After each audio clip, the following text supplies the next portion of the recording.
last week's episode of Parasyte the Maxim, Shinichi's parents were having a pretty shitty vacation. His mother was killed and infected by a parasite creature who went on to severely injure Shinichi's father and then systematically hunt down and kill her son with a nasty, bloody impaling. And that's the end of Parasyte the Maxim. It was an okay anime series, it had some pretty cool moments, it was a little short-lived. Come on guys, did you really think that Shinichi was going to be killed that early on in the series? At the end of last week's episode, I was not shocked at all by seeing that. I always knew that he was going to get out of that situation. However, I didn't know how he was going to heal himself. And that brings us to Migi. Migi was awesome this week. Migi was like the ultimate caretaker, the living life support weapon.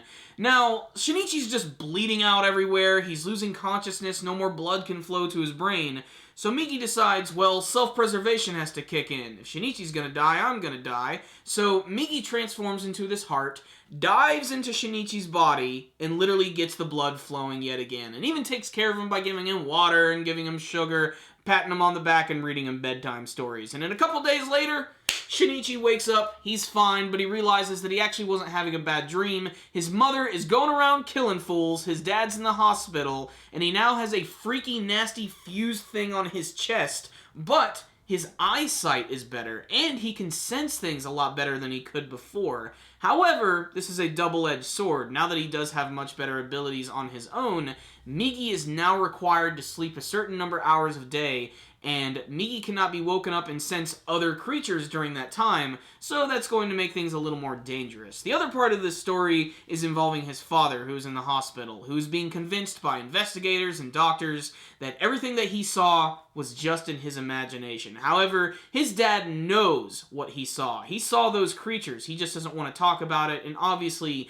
with the death of his wife and everything, it's just kind of a really difficult subject to talk about. But Shinichi is going to be there the entire time for his father, and he was able to find his hospital thanks to this girl he met, and this girl goes by the name of Makiko, and I'm just waiting for this girl to be killed. She just seems like she's going to be parasite bait, especially at the end of this week's episode when suddenly he starts to run down on this parasite who he believes to be his mother, but it's obviously just some other weird random guy who probably also has a parasite within his body. And it's a really great scene because you get to see like how his abilities have increased, like how fast he's running and how he's able to jump over this massive seawall. It's really impressive, and it ends on a really nice cliffhanger that makes me really want to watch next week's episode. So what's the rundown on this week's episode of Parasyte the Maxim? A very heavy episode that was very slow moving, but I think it was very effective in showing like how this whole family relationship is going to work from this point on. I don't know how long Shinichi's father is going to be in the hospital, if they're going to wrap up the entire story and then just go home as a normal family. I don't know how he's going to eventually try to explain Migi to his father. That's definitely something that he's thought about multiple times in this week's episode. That could be really detrimental though. Who knows how Migi would react if he actually started to like talk out loud about him. But other things that I really liked about this episode is just attention to detail, like when he woke up days later, how just malnourished he looked and how messed up he looked. And even when he walked outside for the first time and walked into his friend Murano, she was really shocked to see him, and they have a nice little tender moment where he promises he's going to return after dealing with some really crazy stuff. But obviously, I think the thing I liked most about this episode was just the introduction of the few new characters, that cute little girl who I just can't help but think that she's going to get killed. She just seems like that's going to happen. She's going to get caught in the crossfire of this parasite battle. And she seems to be enamored by Shinichi. She seems to be following him throughout the entire episode and even asks if he has a girlfriend. And that's when this big chase scene ensues at the very end of the episode where he's running like Sonic the damn Hedgehog. Otherwise, this was just a very good episode that was building on the mystery of what his mother's actually doing, where she is. She could strike at any moment, and I think that's really creepy. And just the fact that he ran into this other random parasite just makes me think, oh shit, Shinichi, you probably better get back to that hospital real soon, because she could be anywhere at any moment. And that's the thing, he can't really sense like what parasite his mother is, so it's really like a guessing game. So I can't wait to see what the mystery behind this is going to be. I do love the fact that the previews of the next episode really don't give anything away. It's got a lot of really crazy use of color, and they show like character designs and stuff, but they don't really like show you like any of the scenes from the next episode.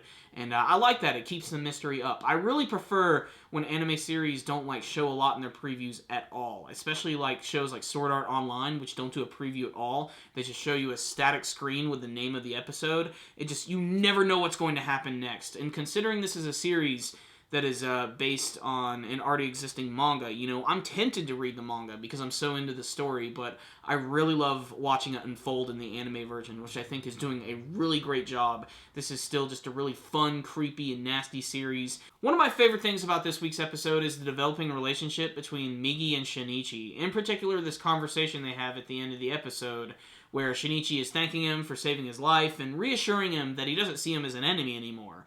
But as Migi would retort, I only saved your life so that I could save mine. But I'd like to imagine that as the series is going on, Migi is going to develop a little bit more of a sense of self and a personality, and he'll genuinely want to help out Shinichi, even if it means doesn't saving his own life, because they keep getting these brand new abilities and powers, and as Migi said, his cellular structure keeps reconfiguring, so I'd like to imagine he'll become slightly more human, or her, whatever the hell he is, by the end of the series. Otherwise, this was a fantastic episode that had some great atmosphere, a little bit of action at the very end, a little bit of humor, and it was just an all-around great episode. It was a little slow, though, so I am going to give this week's episode a 4 out of 5. But if you are a fan of the Parasyte anime series, manga series, check this one out. It is very important, and I loved the little like teaser at the very end where we get to see this new character. Can't wait to see what his abilities are going to be. So check it out, guys. Pretty good stuff. Thank you guys for watching my review. If you liked this video, please give it a thumbs up and like the video. Before you leave, please tell me what you thought about this week's episode of Parasyte the Maxim. Who do you think that Shinichi is about to fight at the end of this week's episode? And do you think that Makiko girl is actually going to survive? Please tell me in the comments section below. And remember, if you have not subscribed to our channel, please go ahead and do so by clicking on the channel icon right up here. You guys can also follow us on Facebook and on Twitter.